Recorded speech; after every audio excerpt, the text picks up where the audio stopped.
Olá, pessoal. Vamos hoje analisar o tema de direito de resposta, liberdade de expressão e os limites a essa liberdade de expressão. É um caso da Rede Globo que trata de direitos fundamentais, recentemente enfrentado pelo STJ, que foi favorável a uma clínica do Rio de Janeiro em face de notícias divulgadas pela Rede Globo que se entendeu que eram notícias falsas. A terceira turma do Superior Tribunal de Justiça manteve esse direito de resposta concedido à clínica, que acusou a Rede Globo de divulgar reportagens com informações inverídicas.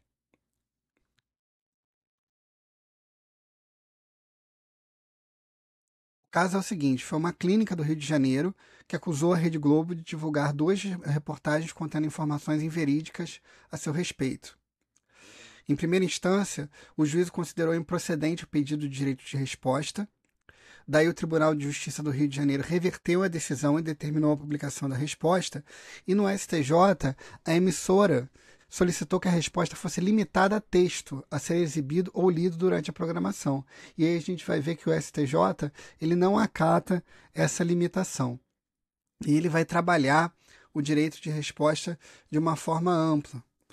Primeiro, a partir do artigo 5º, inciso 5 da Constituição Federal, que garante o direito de resposta proporcional ao agravo, além da indenização por dano material, moral ou à imagem.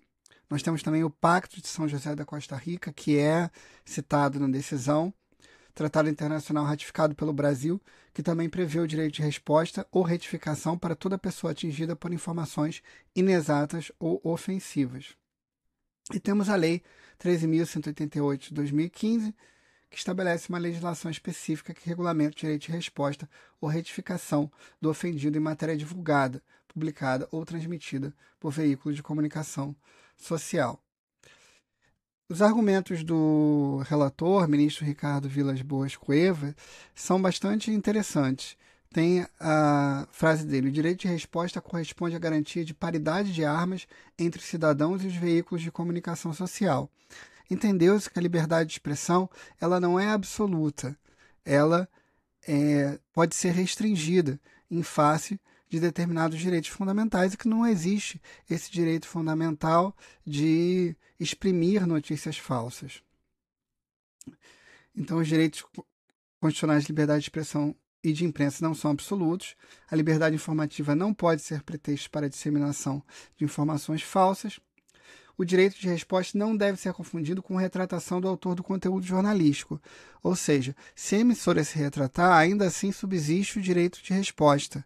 Não é apenas o fato da emissora ali ter se retratado que vai impedir esse direito de resposta. Não, ele é autônomo e ele subsiste, ele se mantém mesmo diante da retratação da emissora. E ele existe e é justificado pela desigualdade entre o ofendido e o ofensor. Estabelece uma paridade de armas na comunicação, fazendo com que a clínica tivesse voz por meio da própria emissora da Rede Globo para fazer valer a informação correta. O ministro Vilas Boas Cueva esclareceu pontos importantes sobre a autonomia do ofendido no exercício do direito de resposta. A legislação não estabelece restrições ao exercício do direito de resposta. Então, essa ideia aí de que simplesmente vai se limitar o direito de resposta à parte escrita, isso não está previsto na Constituição e não subsiste no direito. A legislação não estabelece restrições, portanto, ao exercício desse direito, tendo, assim, o ofendido autonomia para responder de acordo com a sua avaliação do dano. Então, ele vai ser livre para responder, para se valer desse direito de resposta. Ela não precisa seguir parâmetros que são impostos pelo veículo da comunicação, por exemplo, que tem que ser escrito. Pode ser, por exemplo, um vídeo. Mesmo após a retratação espontânea, permanece o direito de resposta como explicado. A retratação da emissora não afasta esse direito de resposta. Então, temos princípios do direito de resposta. Primeiro, o princípio da equivalência. A resposta deve ter destaque, publicidade, duração e dimensão proporcionais ao agravo sofrido, justamente para manter essa paridade de armas. Se a ofensa foi veiculado em horário nobre, a resposta também deve ser. Então, essa ideia da equivalência, justamente para que se possa ter força para combater a informação falsa. Princípio da imediatidade. A resposta deve ser veiculada o mais rapidamente possível após o agravo, para minimizar os danos causados pela informação incorreta ou ofensiva. A ausência de análise prévia. Não cabe análise prévia do conteúdo de resposta pelo Poder Judiciário, tampouco a concordância do ofensor com o teor da resposta. A gente viu que o direito de resposta tem autonomia. O ministro ressaltou que apenas em situações evidentemente desproporcionais, quando se verificar de pronto o abuso do direito de resposta, caberá ao judiciário coibir pontualmente eventuais distorções e excessos. Então, se houver uma desproporção, assim como houve na liberdade de expressão, se no direito de resposta essa liberdade de expressão for desproporcional, haverá aí um abuso de direito e cabe ao judiciário coibir pontualmente distorções e excessos. Então, a liberdade de imprensa ela tem limite. Liberdade de imprensa não abrange, evidentemente, a propagação de disseminação de informações falsas ou inverídicas. Também não abrange dano à imagem ou reputação de pessoas físicas ou jurídicas. E se verifica que existe um desequilíbrio entre o poder de comunicação do veículo e a capacidade de defesa do ofendido. Aí daí vem essa necessidade do direito de resposta para estabelecer essa paridade de armas. O direito de resposta é um mecanismo de equilíbrio, de equivalência, que não é uma censura prévia, mas garante a possibilidade de contraditório após a publicação.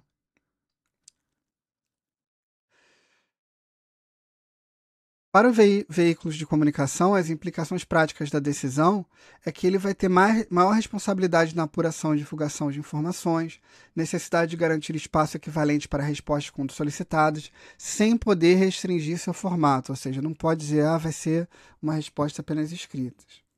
Para cidadãos e empresas, essas consequências práticas, fortalecimento do direito de se defender publicamente contra informações inverídicas, autonomia para formular a resposta conforme sua própria avaliação do dano sofrido. Então, consolida-se a jurisprudência sobre o tema, estabelece parâmetros mais claros para o exercício do direito de resposta no Brasil.